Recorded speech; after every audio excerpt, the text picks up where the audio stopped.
Cissa de boa. Pois é.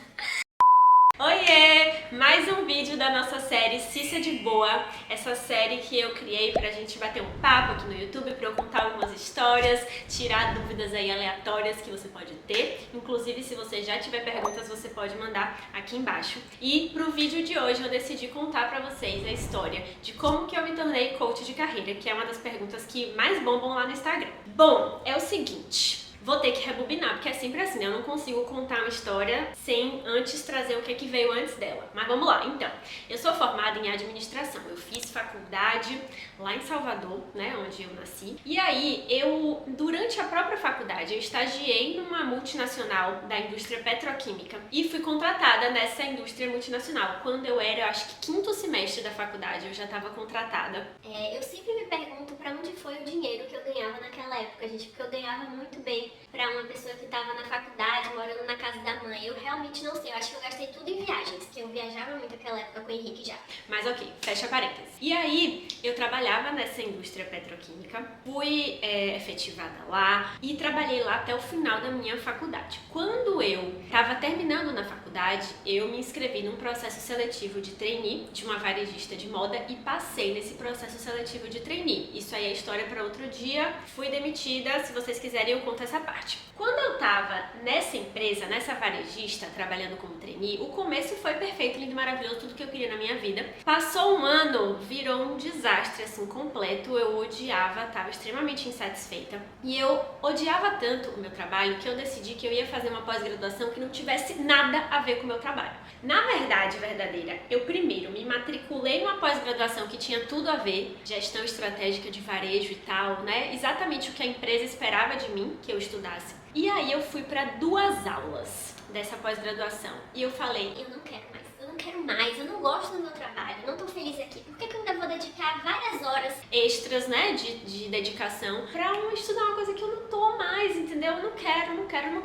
Quer saber de uma coisa? Vou cancelar essa pós-graduação e vou fazer uma pós-graduação num assunto que eu tenho interesse. Não sei se vai dar em nada, não sei se eu vou trabalhar com isso, eu vou estudar por prazer, porque eu quero estudar isso. Eu escolhi neurociência. Comecei a minha pós de neurociência, eu lembro que quando eu me apresentava pra turma, sabe, nas primeiras aulas, assim, pros primeiros professores, eu falava, eu tô aqui pra estudar por lazer, por diversão. Aconteceu que eu fui gostando muito, fui me identificando, fui aprofundando muito nos estudos e teve um belo dia lá na minha pós-graduação que eu falei, bom, vou ter que trabalhar com isso, não vai ter jeito, gostei muito, me interessei muito, quero seguir estudando isso, então eu vou precisar encontrar uma forma de atuar profissionalmente nessa área. Eu já tinha certeza que eu teria que fazer alguma mudança, né, sair da empresa, mas eu não sabia qual mudança era essa, eu não sabia exatamente qual era o trabalho que eu ia exercer dentro da neurociência, então eu sabia também para quem pedir ajuda, não tomei a iniciativa até que eu fui demitida. Ser demitida do meu trabalho lá de trainee foi assim horrível pra mim, tá? Eu me acabei de chorar na frente do diretor.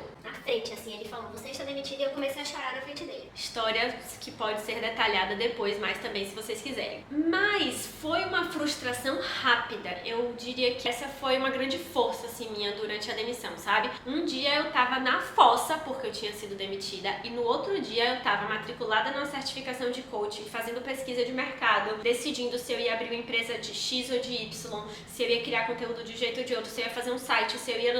Já tava resolvendo minha vida, com tudo decidido e botando o projeto pra andar. É importante a gente saber que, assim, eu não tinha certeza absoluta do que eu tava fazendo. De novo, né? Não tinha nem como ter, não tinha ajuda, não tinha uma orientação adequada. Mas eu estava tomando decisões, caminhando, dando passos ali que iam me abrindo a visão. Quando eu percebi que eu poderia aplicar a neurociência em um processo de coaching, eu falei, é isso, vou prestar esse serviço. Comecei a compartilhar conteúdo nas redes sociais, inclusive, na verdade, eu já compartilhava, ainda quando eu estava na empresa, antes que eu trabalhava, eu já fazia conteúdo no Instagram, sem aparecer. Aí, quando eu fui demitida e tirei a certificação de coaching, eu botei minha fotinha lá no Instagram e comecei a aparecer lá na minha conta do Instagram. Eu fiz um atendimento pro bono, né, que é o que a gente chama de um atendimento gratuito para você treinar o método que você aprendeu de coaching, né, ver se funciona, como que você se sai nos atendimentos e tal. Eu fiz apenas um pro bono e aí eu decidi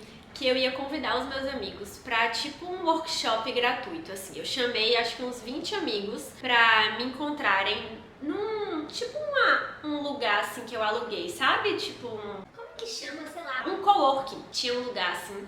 E aí eu chamei esses 20 amigos, coloquei uns docinhos, uns salgadinhos pra esses meus amigos e falei, gente, eu quero ensinar umas coisas pra vocês, vão lá me encontrar e tal. E aí os meus amigos foram maravilhosos. E aí eu fiz um workshop de inteligência emocional pra eles. Foi super legal. Eles super me apoiaram, a gente trocou bastante naquele dia. Eu pude sentir o que era, né, ter esse tipo de experiência trabalhando com isso. E aí, o dono do coworking ouviu o que eu tava falando, assistiu a apresentação toda do workshop e veio falar comigo no final. Falou, nossa, você trabalha com isso? Você presta serviço nisso? Porque eu queria que a minha filha fizesse com você um processo de coaching. Eu falei, Trabalho. com certeza trabalho. E essa foi a minha primeira cliente. Aí a minha segunda cliente foi uma indicação da minha pro bono, sabe? Eu tinha pego uma amiga minha pra fazer aquele atendimento gratuito e aí ela me indicou pra uma pessoa. Aí essa pessoa trabalhava num escritório que todo mundo tava insatisfeito. Essa minha cliente trabalhava no escritório que ninguém tava gostando do escritório. Então,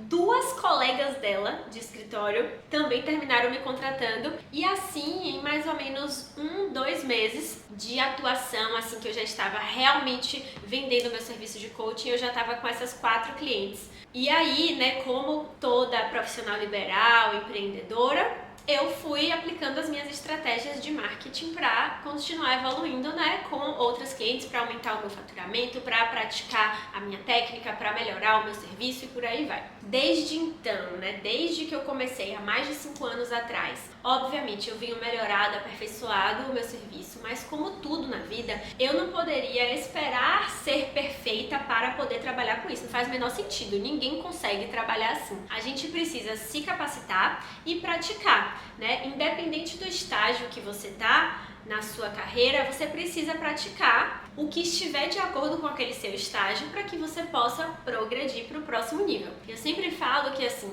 é óbvio que quem me contrata hoje contrata um serviço muito mais refinado do que quem me contratou há 5 anos atrás. E se tudo der certo na minha vida, daqui a 5 anos quem me contratar vai contratar um serviço muito melhor do que quem me contrata hoje, porque o compromisso que eu tenho é o compromisso com o progresso, né? Então eu com certeza vou progredir muito. Mas se a gente não se acha perfeita, né? A gente tem que trabalhar da mesma forma. Isso aí vai funcionar para qualquer profissão, absolutamente. Não importa se você é coach, se você é dentista, se você é arquiteta, se você é advogada, você vai precisar começar com o que você tem. E foi isso que eu fiz. Sempre estudando, sempre progredindo, mas sempre valorizando o meu serviço, né? Da forma que eu tinha naquele momento. Ao longo desses 5 anos também, obviamente, em termos de valorização financeira, o meu serviço vale, sei lá, meu Deus, 10 vezes mais do que valeria antes, um atendimento individual, por exemplo, e eu já criei outros produtos, né, para que a gente chama de escalar. Então, se antes, como profissional liberal, eu vendia 1 hora para receber um valor específico,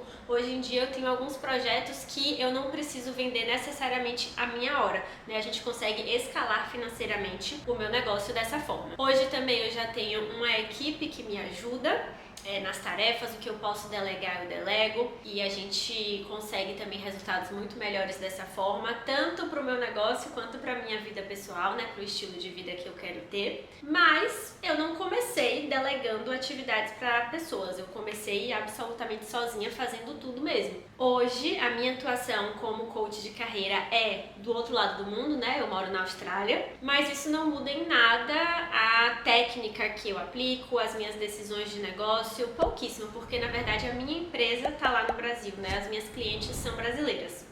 Eu só sou impactada pela conversão da moeda, porque quando eu trago pra cá, obviamente que tem esse problema. Mas é uma decisão de negócio, então eu lido com as consequências, tá? Bom, me conta aqui nos comentários o que mais que você gostaria de saber da minha história, dessas histórias dentro das histórias, o que que você ficou com curiosidade, qual pode ser o tema do nosso próximo vídeo na vibe Cissa de Boa pra gente bater um papo, pra você me conhecer melhor, tá bom? Um beijo e até mais!